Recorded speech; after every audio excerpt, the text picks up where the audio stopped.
Hi, everybody. I'm Rob, and welcome to the First Time Founders podcast, the show where we tell the truth about what it really takes to take a business from nothing and turn it into something. Today, I'm very excited that we're joined by Lina Olea, the marketing director at Wireless Social, the UK hospitality sector's leading Wi-Fi and data insights company. Now, Lina also happens to be my wife. The reason I asked Lina onto the show is that something I feel really strongly about that isn't spoken very often about is the toll that early stage entrepreneurship can take on a relationship. But actually also, and we get into this today, the great joy that you can bring to a relationship by sharing your life's work with someone and supporting each other through adversity and sharing highs together. Lina comes from a family of entrepreneurs, so she has a really interesting perspective on the pros and cons of pursuing an entrepreneurial life and choosing to spend your life with an entrepreneurial person.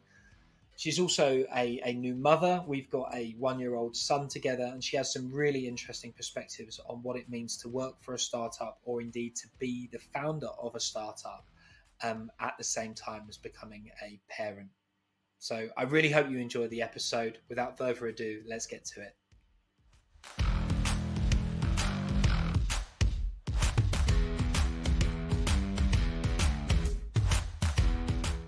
Lina, welcome to the First Time Founders podcast. Thank you for doing this. Thank you for having me. Wasn't that easy for you to say no, to be fair, was it, given that we live in the same house? Yeah, you didn't really give me a chance to say no. Well, listen, let's dive right in rather than making it awkward for our listeners. Would you mind giving people a bit of a summary as to what you do today for a living and your sort of potted career history before this? We'll spare people with the details of how we got together, but I think it would be interesting for people to understand your professional perspective before we get into your views on entrepreneurship and marriages in entrepreneurship. Yeah, sure. So right now I work for Wireless Social. I'm the marketing director. Wireless Social provide guest Wi-Fi analytics, data insight for marketing teams in hospitality. We're also moving into retail. Before that, I've been in hospitality for maybe since I moved to London, so 2015. I was with Yapster, obviously, which was very exciting. And then before that, an association. Before that, I was in China. I did my MBA in China and just traveled pretty much everywhere before that, different marketing roles, different industries. So quite vast experience, I guess. From an entrepreneurship perspective, so you were not the first sort of entrepreneur in my life. It was my brother, actually. He is a hardcore entrepreneur since we were little kids. So I have lived with entrepreneurs my entire life. We have aunts and uncles that do it. So yeah, I'm not an entrepreneur myself, but I definitely feel like I am. I understand that world. What would you say characterizes the difference between an entrepreneur and someone that's not an entrepreneur if you don't consider yourself one? Um, it's the drive you guys have that get up and do it, and it's all you do, and it's just nonstop all the time, just thinking about that next thing. Yeah, it's intense. It's an intensity that you don't see in, I don't want to call it normal people, but yeah, different people that don't do entrepreneurship. It's not for everyone. And it's not just the hard work, is it? Because I get to see the hours that you put in nights and weekends. Would you say just a little bit about the relationship between an entrepreneur and rejection? Oh my gosh, definitely that's one that was intense for me to see, both in for you and my brother. Like the no's, the amount of like closed doors in your face is just brutal. Like you have to be okay with literally getting off a call or a meeting where they said, no, we hate your product, this is not good for us, and go straight into another one and still perk yourself up to be like, hey, this is my product. That's intense. And it takes a lot of like courage to be able to do that. And do you see a difference between the entrepreneurs in your life externally and then internally, either within your marital home or within your family home with a sibling? Talk a Yeah, little bit about the difference. Definitely. So like I definitely think there are some entrepreneurs that they struggle with getting to the different levels. Like they don't get out of like this is just the beginning. Like the scaling of a company. I think from what I've seen is a founder needs to grow with the business as the business grows. So he can't grow past where the business is growing, and he can't be behind where the business is going. I don't know if that makes sense, but like It I've does. seen that critical, like for you, for my brother, and for other entrepreneurs, because I also have friends that are entrepreneurs, and they tend to either go too fast where they thought they were at one point, but the business didn't develop at that same rate, operations wise, people wise. It just got out of hand, and then that creates tension, and it just, you can see it sometimes. So let's talk a little bit about our journey together at Yapster, and I think it'd be fun for people when we talk about being colleagues and then also being husband and wife. Um, Before we do that, we'll do a quick refresher for folks, remembering that when we talk about sort of building an entrepreneurial organization, or as I would call it, sort of entrepreneurial selling 101, we effectively break it into three phases, right? We talk about finding message market fit. That has nothing Hmm. to do with building a capable product yet. It's No. literally just, do you have a story that a definable, repeatable group of customers buy into?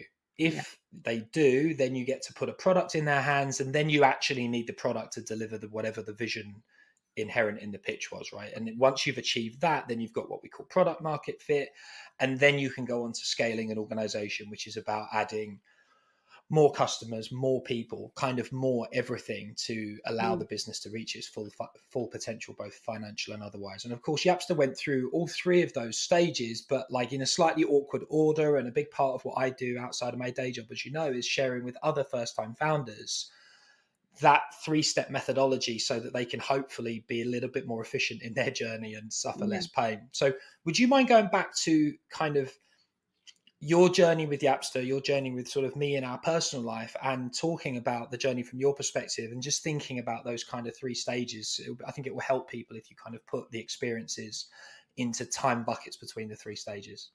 Yeah. So can I say that you initially didn't want us to work together, or is that too far? Well, I'm not good enough at editing to take it out, so I think you just did say So yeah, so initially, obviously, when I met you, it was because I think entrepreneurship is so exciting. I think people that have that drive, that willingness, and obviously that have the idea, it's amazing. I think people have to have charisma as well. Well, they don't have to, but definitely a product or an idea sells better if whoever is selling it has that charisma. And that I think is really important. So I saw that and I thought it was really exciting. Obviously, COVID happened. So from a Yapster perspective, all our customers were, zero. So pretty much Yapster went sort of on like survival mode. And part of the thing is I was sort of letting go of my previous job as well. And I just couldn't watch and see Yapster go through that without some of the marketing that is essential, that I believe marketing is essential. So I started helping with that and just seeing the struggle of like customers. Obviously, the hospitality industry was completely hit. Customers couldn't pay. You had to make an entire team redundant, which was brutal. From an emotional perspective, it was hard. We just came back from our honeymoon and you had to go through all of this. So it was super intense in that sense. And that's where the emotional part, as a wife, it was kind of like, okay, I need to be there for him because this is really hard. He's, it's sort of unforeseen events for anyone, really, anyone running a business or managing a business, managing a team. That was a very hard time. And then Sorry, Lina, jumping. I know there's more of the story, but I just want to jump in quickly. Do you think it was easier for us because you had marketing skills and you knew that because all of my target customers were closed potentially indefinitely, we kind of had to cut costs to survive? But also, if we didn't keep telling a story, there would potentially be no business when we came back. So it's kind of clear like that the business needed to keep marketing but didn't have the resources, and that you had the skills to make a contribution. What do you think it would have been like to see your husband, a founder, go through that experience if you didn't have any professional, particularly relevant Oh professional man. skills to put your shoulder Yeah, to the I wheel? don't know. I can't imagine it if I'm honest, because I 100% believe you have to keep telling a story to keep your customers engaged, even when, because with telling stories, you don't know when people are listening, and you don't really know when they're actually going to buy into your story. I always say this, like, we post a video today, it might not get anything, but and it happened a lot at Yapster. We did webinars and stuff, and like 5 months later, somebody would be like, "Oh, I saw this webinar you did with so and so. Can we talk?"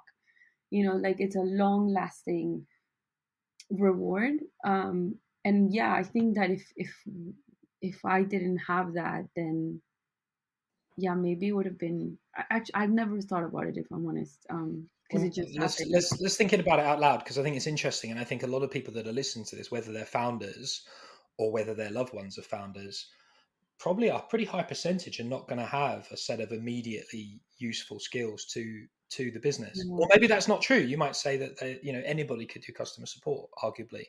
Just interested if you do think out loud I about think it. Do you that's think where, you would you have found something to do even if it wasn't a sort of high end skill? yeah, absolutely. I think that's where you sort of bring in that if you, we read this somewhere, and I can't remember who it was.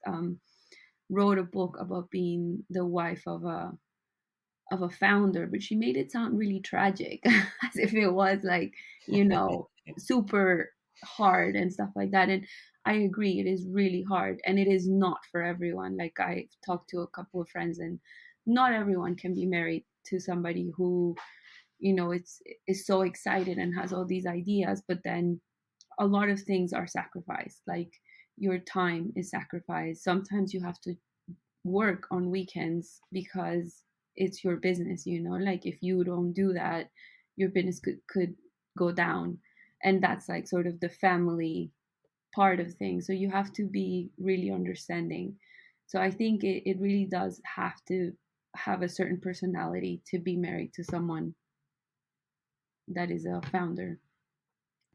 I And think you that's. think you definitely would have just sucked it up and done something. Oh, absolutely. You I you think wouldn't that. you wouldn't recommend like separation between kind of work and home for other couples in the See, same that's that. situation? I think that's one of the conversations we had, because you thought it would be hard to have that sort of relationship. I don't know if it's because of my upbringing, where, my brother, I saw him, I used to help him with his initial business, like, I think it was shipping and handling or something like that. So I literally just said, okay, fine, I'll do the shipping. I'll do this. I'll help you with this.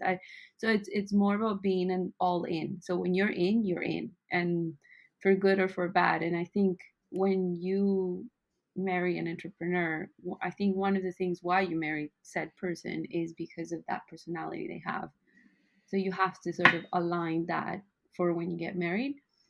I think it must be difficult when you're not an entrepreneur yet, but you've always wanted to be. Then you're married, then you decide to quit your job, and then you decide to go on this. That's where I think it might be difficult as a couple. I guess for us, it was different because you were an entrepreneur from the get go. Um, and that's where communication is super important. And there's a lot of sacrifice for both parties, obviously. Um, So we're going to come on to talking about sort of some of the other later stages of a startup, but I think it's really interesting to dig in here a little bit. What would your advice be for not the spouse, but for founders and founders of both genders? I would say, yeah, oh, like 100%. how do they need to think about like keeping their marriage together? I think that, yes, all in with your business, but you do have to make the time for your relationship. I think you have to communicate is super important. I can't emphasize that enough in all aspects, in all relationships. Communication is key. Being open about, the emotions and the feelings. Like, are you not comfortable with this? And I do think, in a way, draw some lines. Like, I was always okay with you working on weekends because I can also work on weekends. But now we have a child, it's a bit different, where I'm like, okay, I don't want to work after a certain time, and I hope you don't work so that you can spend time with him. So it's about drawing lines early on and having that open conversation. And if things get too far, make sure that it's okay to have the conversation. So it's a safe space, sort of, to be able to talk. Um, actually, I don't know if I remember the video I shared with you. I can't remember her name. I'm terrible, but it was one of those Instagram reels where she was saying that them as a couple are 100, but it's not 50-50. So like if at one point, because you're super stressed with work and you're like at a 20% that time, then I'm like, okay, I got you. I got the 80%. Or the other way around, if with my own job or motherhood and stuff like that, and I tell you I'm at a flat 20, then you say, okay, I got you. I got the rest. But making sure that when both of you are at 20, you have the conversation and you're like, okay, something's not right here. I thought that was actually really interesting. It was one of the few Instagram reels that like was genuinely like moving and interesting. You're right. This idea that as a couple you need to be 100% between you, and normally people think that means being 50-50, but life is life and relationships are very rarely 50-50. Yeah, It kind of ebbs and flows, and you're right, like you need to be able to pick up the slack for each other. Marriage is yeah. more about picking up the slack for each other than it is about necessarily being even. I got a question for you. When you talk about good communication, one of the things that used to drive me crazy when we were having difficult times in Yapster, not difficult times at home, I mean, like I pitch an organization. Yapster is a great product, but it wasn't the right fit for that particular type of organization. Let's say they needed rotoring or something, and what we did was communications. For me, like I'd get rejected, and it genuinely would bounce off me pretty quickly. Like Mhm. and I think quite often you found that hard to believe, and sometimes I felt like you'd get annoyed with me because you felt like I wasn't being real with you. Can you talk a little bit about that? Yeah, well, I think that's also personality. I remember what customer you're talking about. I was not gonna say names, but I was super excited about them joining. I think I had a little bit to do with the whole getting a conversation going, and then they just said no. And I think I was upset for like 3 days where you were just like, let's move on to the next one. And I was like, why aren't you mourning the situation? I want to mourn. Let's mourn the situation. I think it's just because it's a different personality. Like I am more. I do think about it. Obviously, it didn't stop me from going, but I was generally bummed, and it was hard for me to see that you were just like, okay, next one. Um, But it Again, was also the part of the same when we got good personality. news, wasn't it? Like you also got annoyed with me when we got good news. Oh yeah, because you didn't over celebrate. I wanted to literally like, let's have a glass of wine and celebrate what just happened. This was amazing feedback, progress. And you were just like, yeah, okay. I think On to the next one. Either way, right? Good or yeah, bad, on to the either next one. way, exactly. And I think it must be because you had been going for so long, because it wasn't just Yapster. You've done other things in the past where you literally have to get up and shake it off quickly, because things life doesn't stop. So life won't wait for you to stop mourning per se these answers. So Yeah, or if you're celebrating yourself, something else is going to break. I have to say, where as you'll know, and we'll come on to this because we're now talking about product market fit and scaling up. I actually found learning the art of people management, less so leadership, but definitely like managing people for to achieve business outcomes. I found that much harder to shake off when it went wrong yeah, than wins and losses with investment or deals.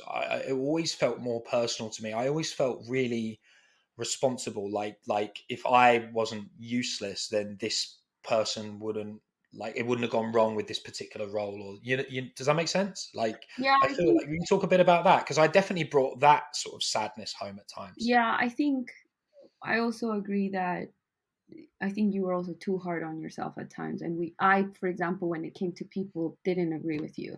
I thought that when we implemented traction, I've spoken it at my current job, where we talk about like the right seat, where you need to find and position the right seat within your business, and then you find the person, rather than trying to fit a person onto a seat that they just don't fit in. I think one of the things I told you when we started working together is that if I wasn't doing a good enough job for you, I would quit because this was our base, our, I don't know, I can't think of the word. But business is business in a way. So again, personality wise, I don't think that anyone would feel like, oh, business is business and fine, fire me. But I was, obviously it would hurt, but I would totally accept, Lina, you're not delivering. I need more. Then fine, let's hire someone else. And you didn't think I was hard enough? Is that the point? Yes. Yeah. So in that, you weren't hard enough. With the other stuff, you seemed really hard. But with that, I think you weren't as hard. That's interesting. And do you see that? Do you see parallels with my strengths and weaknesses, like between home and work, or are they quite different? Like, are the characteristics kind of the same? Um, you definitely try to sell me more plans and get away from tasks the way you sold Yapster. So that's the same. Like I'm fundraising. Yeah, exactly. Like you're fundraising and you're like, oh my God, but how about this instead? No, Rob, just take out the trash. There's no debating. There's no.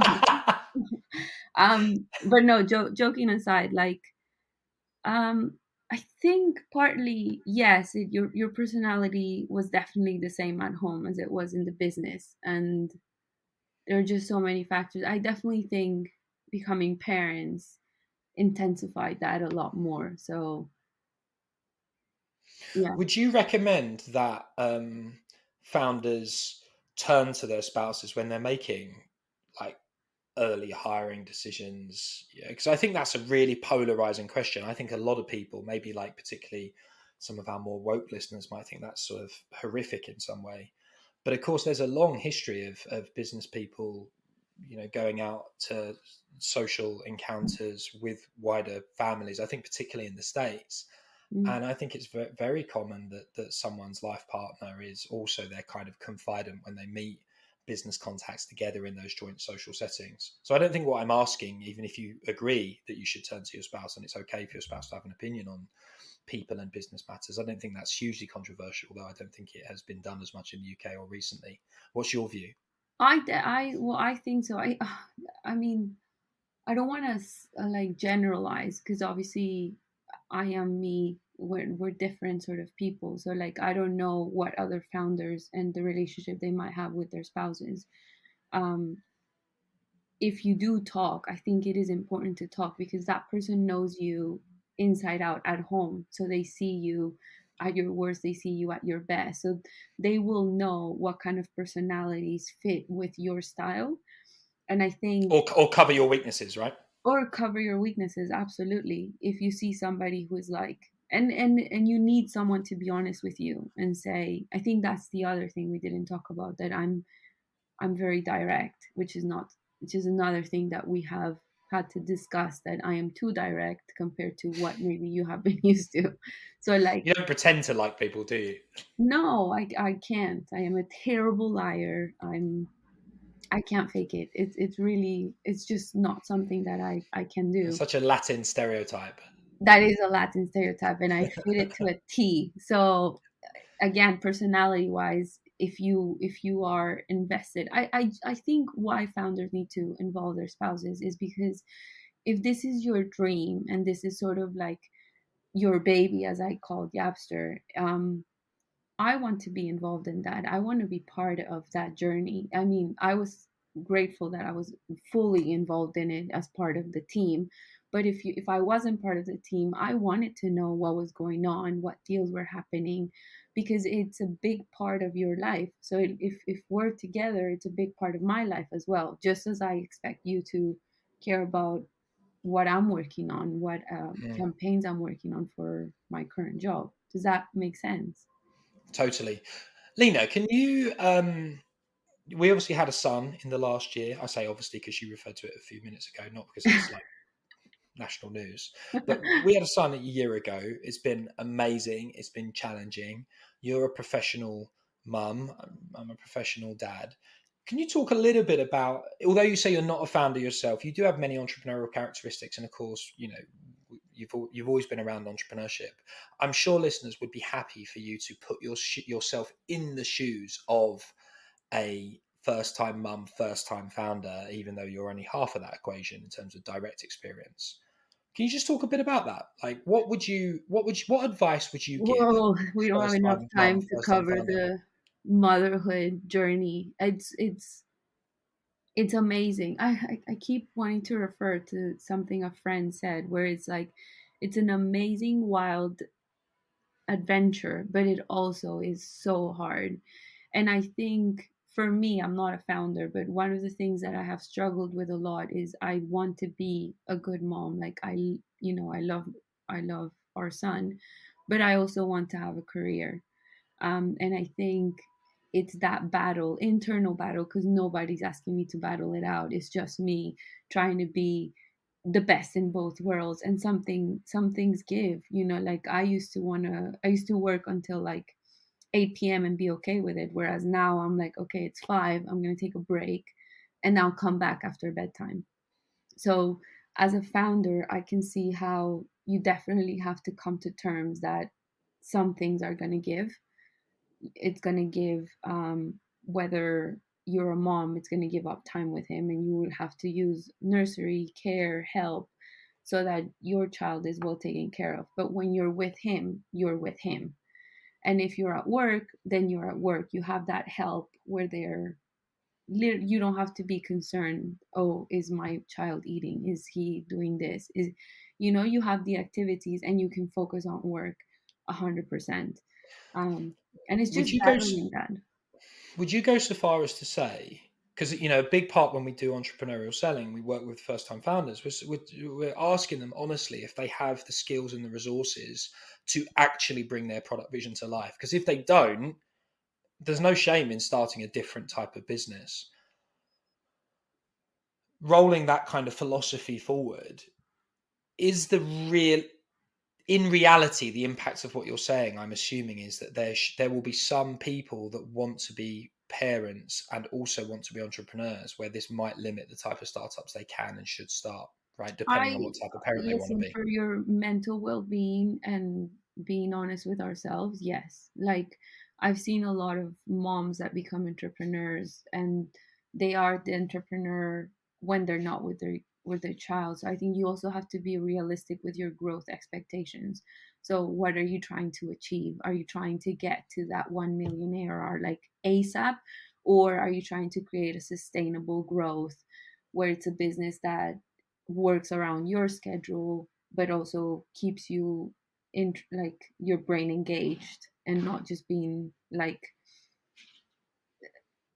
yeah, not just being in one thing but being able to do both things, like being able to juggle it all.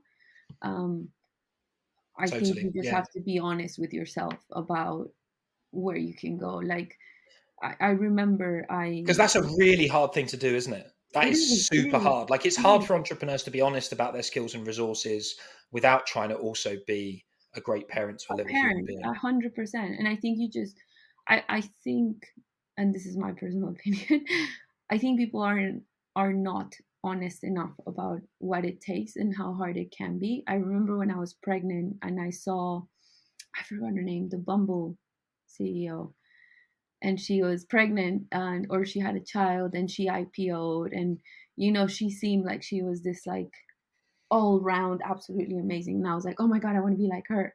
And then when it came to it, I realized that's not all true in a sense. Like she had a lot of help. She could pay a lot of people to help her while she did other stuff. She had a team. So when you think about it, she had an entire team company behind her.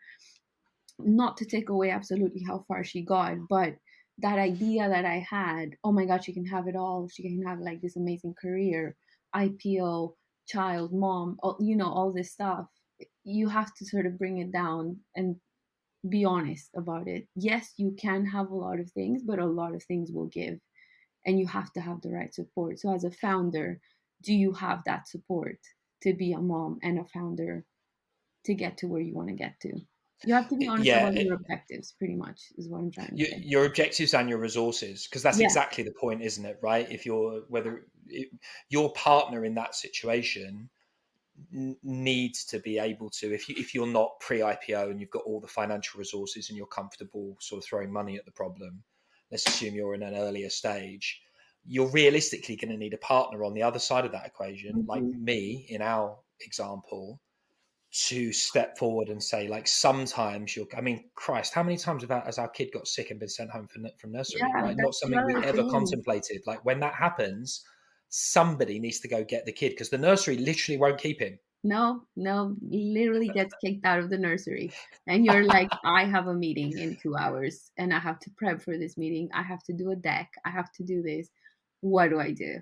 So it's just being honest and realistic. That is really hard, right? Can you imagine if I was still like in the early days of the No, struggle, and I you don't. and like maybe the survival of the company depended upon attending that meeting? Like, you That, would have to, like, I would feel so lousy forcing you to cancel meetings when your meetings are just as yeah. important, But I but think like this is where maybe other people's jobs aren't going to get lost. this is where the communication comes in. Like, you just have to be honest about, these are, what my goals are career wise. I know what your goals are, in your ideas and all that.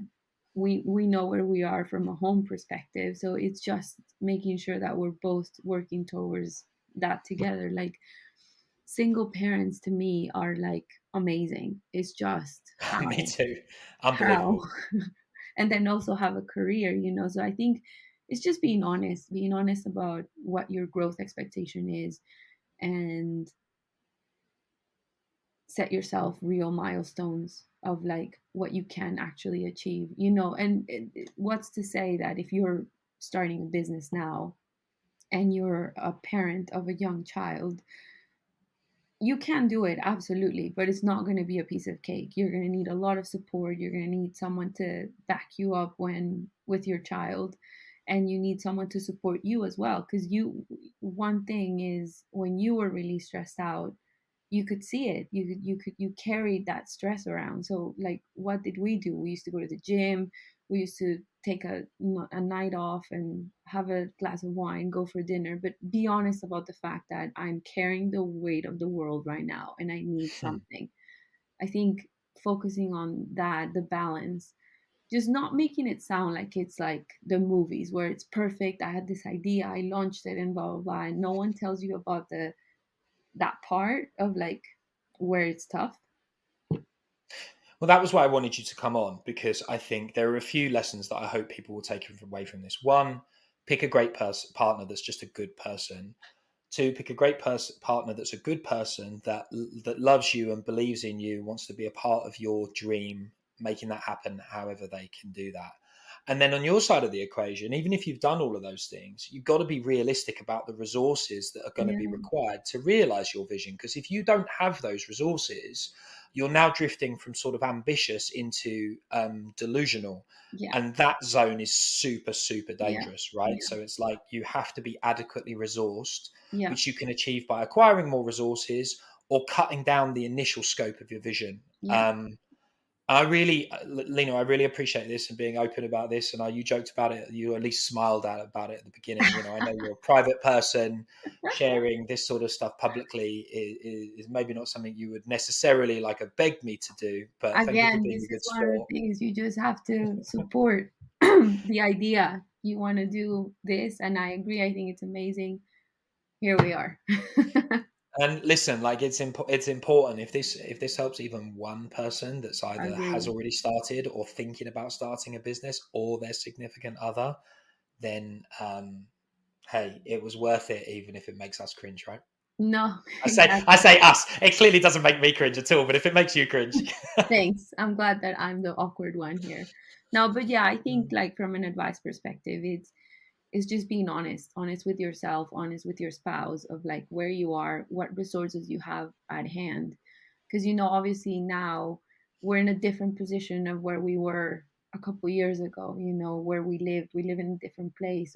It's just different. So just being honest about the help you have and all of that, to make sure that you set yourself up for success. There's nothing wrong with having a dream and wanting to achieve that dream, but also be realistic of where you are and know when to call it quits. I think that's one of the things that founders, no offense, are not very good at, and they might suffer through an endless amount of like hardship, when it's totally okay to say, okay, this one didn't work. let's just close it and try again.